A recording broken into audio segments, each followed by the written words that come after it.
vlog. So for today's video, nandito kami sa train because we're going to the city para kitain yung friend namin na si Nina.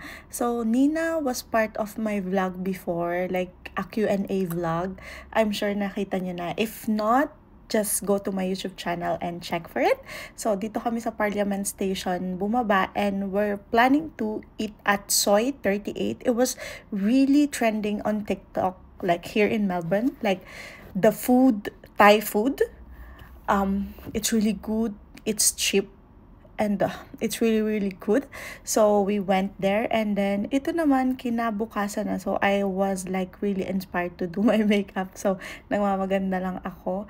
And today wala akong masyadong ganap, pero this is my last day na bakasyon, because for the last 3 weeks I was on a vacation. Like our office is like not operational, or like we basically don't have work for 3 weeks because of Christmas break.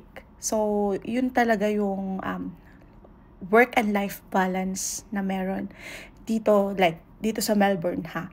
And it was really hard because kakagaling ko lang sa Pinas for I think 3 weeks as well para magbakasyon. So lahat ng annual leave ko na gamit ko na. So basically yung mga holiday lang yung nabayadan sa akin. Pero yun, I'm very thankful na napakasipag ng aking asawa, si Aaron. He's really like hardworking. He works 2 jobs. Kasi allowed naman talaga siya mag-unli kasi nga masteral yung course ko. And I'm really thankful for him for doing that. I know na it was hard for him, especially ngayon na parang may sakit ako. It was really hard for him as well. Pero he still like go home and smile at me, makes me laugh, and still like do acts of service. And I'm really thankful for that. I'm thankful to the Lord that He really gave me the man for me. He's not the best, but He is the best for me. Okay, patalastas muna. Thank you, Nina and Jacob, for this vanity. Kasi sayang, nagpalit siya, so hiningi ko na lang. And I really like it. Like, all my skincare and makeup are here. And thank you! So, as much as possible, I do all the chores, like cooking, cleaning, laundry, and all that. So, makikita nyo dito, ito yung balcony namin, yung like balcony. Dito kami nagsasampay, and the weather is really nice today. It's really hot. So, good for mga sinampay, pero hindi sa mga tao. Napakainit kasi dito sa Australia. Like, sa Pilipinas, kapag mainit, papagpawisan ka. But dito sa Australia, yung init niya, masakit. Yung masakit sa balat, hindi kayong like papawisan ka talaga. But still, thankful for a good weather. Kasi nga, good siya sa sinampay ko.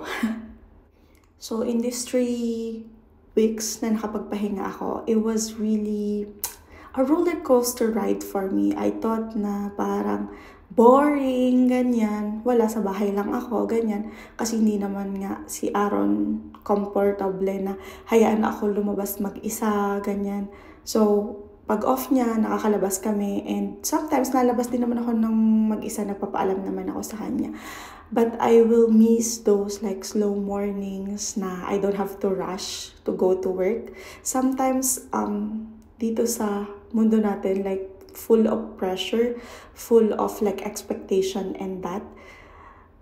Napakasarap din na magkameron ng mga araw or weeks na slow lang, na you don't have itinerary, you don't have like appointment, you just have to lay down, think, isipin lang yung mga bagay-bagay na gusto mong gawin, kung ano ba talaga yung gusto mong gawin, not just because you have to do it for money or for your success or for your future.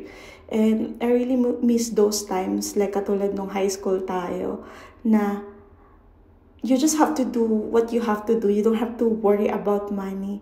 Maybe because I'm nearly, like, I'm on my late 20s and I realized that na parang, oh my God, sobrang tagal na nung panahon na high school tayo, na we don't worry about things or money or house or food. But we're still blessed. We're still blessed if you still have food on your table, you still have a job, you still have a home, and we should appreciate that and cherish every moment of your life as well. Give love to your family, your partner, your friends, and also to yourself. Don't forget to give love for yourself. Do things that makes you happy. And for this vlog, yun na lang muna. And may your heart be always full of choice.